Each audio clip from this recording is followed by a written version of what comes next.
bodies of law of any country of the world and every country of the world, which justifies the first fact that the debt isn't even owed to the bankers, who merely publish evidence of our promissory obligations to each other and launder all the principal ever so created into their unjustifiable possession. And then the second fact, the only other thing and power of this obfuscation is to multiply that first artificial indebtedness into terminal artificial indebtedness. This was never a great innovation. This was never beneficent. It was never devised to serve mankind.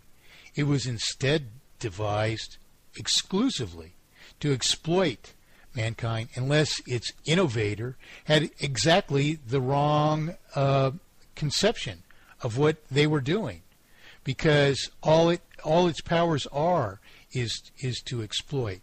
So when you connect the dots and you see, okay, well, the basic prototype, if you will, for the first central bank of the modern world might be rightly said to be the Bank of England, and it was created by one of the most notorious embezzlers of all history. Well, we understand these things then. Okay, so if obviously we accept the banking system is not beneficial, wasn't really set out for any benefit for us, the people.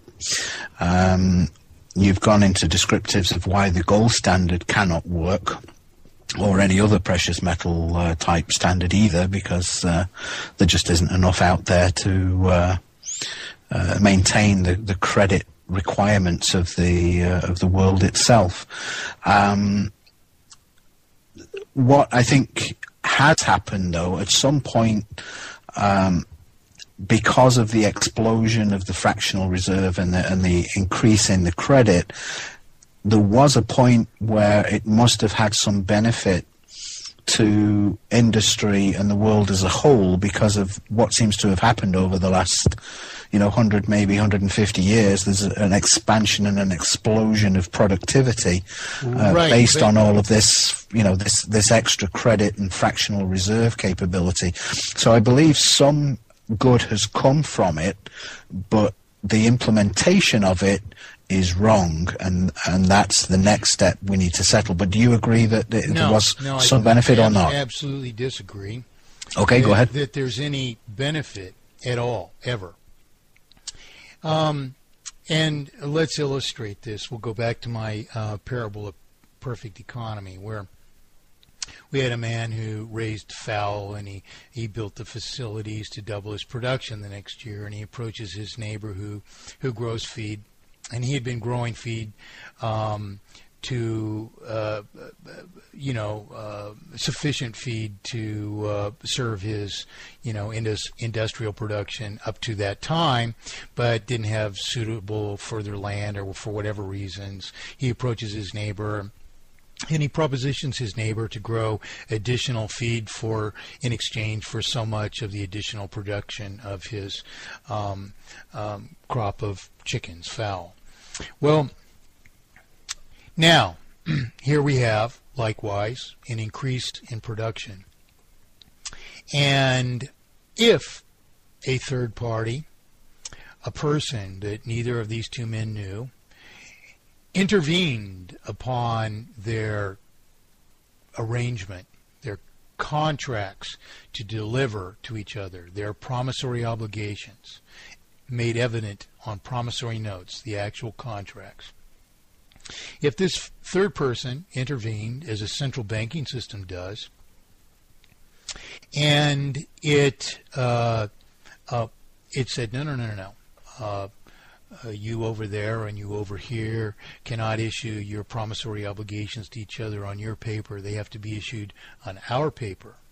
And when you pay them to each other, we get to keep what you pay, and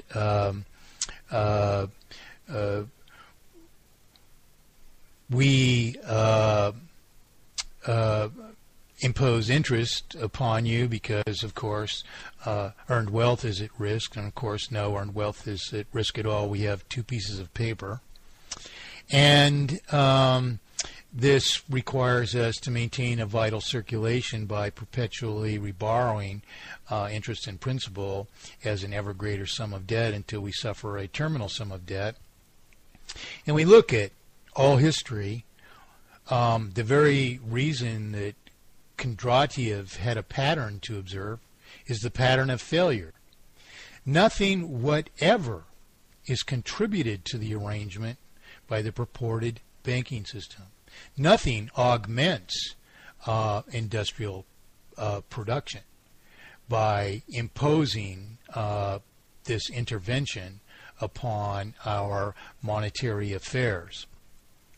Now, so likewise, not only is there a cost, there's substantial cost.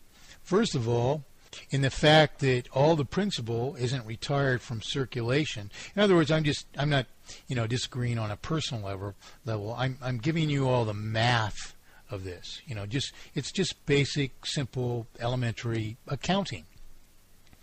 And so what happens is the principal, being as it's not retired from circulation, as it would be when the promissory obligation is fulfilled, when I paid off the chickens to the fellow I asked to grow the feed, he's collected the chickens for the note. The note is null and void. We draw a big X across it, rip it into whatever, He signs it as fulfilled, however we mark it. But it is no longer applicable. It is null and void. It is fulfilled.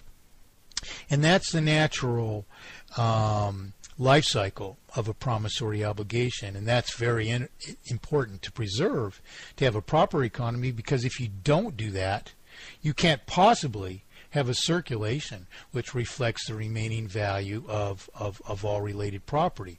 So that's the first principle that we've already abandoned in this. Moreover, we're allowing it to artificially enrich the banking system by this principle, which we're allowing them to launder into their possession, saying, quote unquote, that it's helped us. It hasn't helped us at all. That doesn't help us. Now the money that has been laundered into their possession competes with us for our own possession. And it affects, because it stays in circulation, and because that obfuscates the proper life cycle of circulation, it adversely affects the value of money, being as the fact is that it's empowered them to compete with us for our production while they don't contribute anything to production. Thus, taking from the pool of production without giving into it diminishes our even our potential to be justly rewarded for production. This is something all of us have to understand, is that the pool of wealth is created by production, and just reward being to be rewarded by equal production. If I build a house, the house is mine. To trade the house for something equivalent to the house is another matter, but so I've built a house and I have so much as a house, and that is the principal object of true free enterprise and true free markets. To have this third party intervene upon us and to be taking from us isn't just a possibly devastating intervention and exploitation. It's an extremely phenomenal monumental crime against us. In the case of every building of a house, if it's a $100,000 house, the banking system is enriched $100,000 just in the principal, which is laundered into its possession. Then to make us pay 2 or 3 or 4 houses on top of that in interest is a further crime against us. So if we say that across our neighborhood, the neighborhood was filled with new construction under a banking system, that isn't by the benefit or the blessing of the banking system. We accomplished that despite the adversities of it. We would accomplish far more with the same efforts if it weren't for the banking system in terms of realizing such prosperity ourselves. And so, if this were to be said to benefit us, in time as the obfuscation of the currency inherently, irreversibly, and therefore terminally multiplies artificial indebtedness in proportion to capacity to pay, and the ultimate consequence of that is complete dispossession. What we're saying is we're multiplying a benefit into complete dispossession. The fact is, from day one, it is adverse to us. It is an obstruction and an impediment to realizing prosperity. Oh, because it introduces money into circulation isn't to our benefit. It's doing that only to take from us without giving anything up in return. We can and should do that ourselves. And if we did, then and then alone would we realize our complete potential to prosper. The banking system can only deplete that to an ever-escalating extent until ultimately we suffer terminal failure. So no, in all the math of all of this, there is no benefit whatsoever at any point. From its inception, it is a concept of exploitation imposed upon the unwitting. The very reason that we have central banking systems across the world is the perpetrators know that there is no benefit whatsoever. If all of this were subject to exhaustive, comprehensive debate, there would be no central banking systems in the world, because never in a day of their existence did they ever benefit us once. And worse than that, to perpetrate this crime, they're obligated, as much as obligated, to subvert and deny us representation, because the mere chance of developing justice at any time would spell their end. So the ramifications of this crime are vastly extensive and desolating in virtually every avenue and corner of life. So we even have world events. The United States invades Iraq. Well, Saddam Hussein had done the work. He'd served a purpose that the quote-unquote West, the United States, had wanted of him for a long time. And when we watch those events, understanding this obfuscation of the currency, what do we see?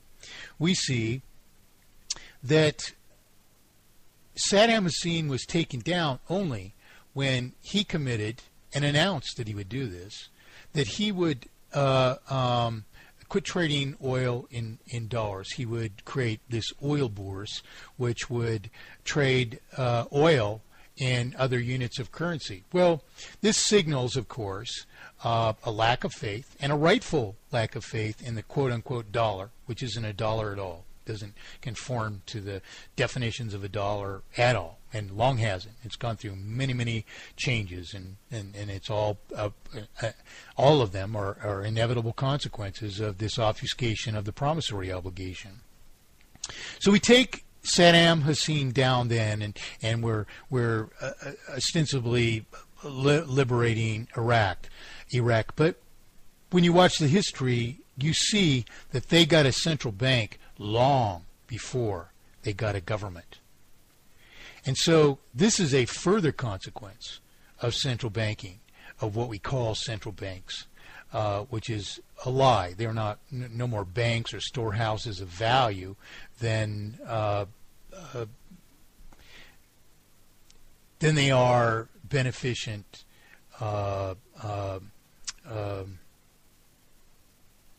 catalysts of industry. In this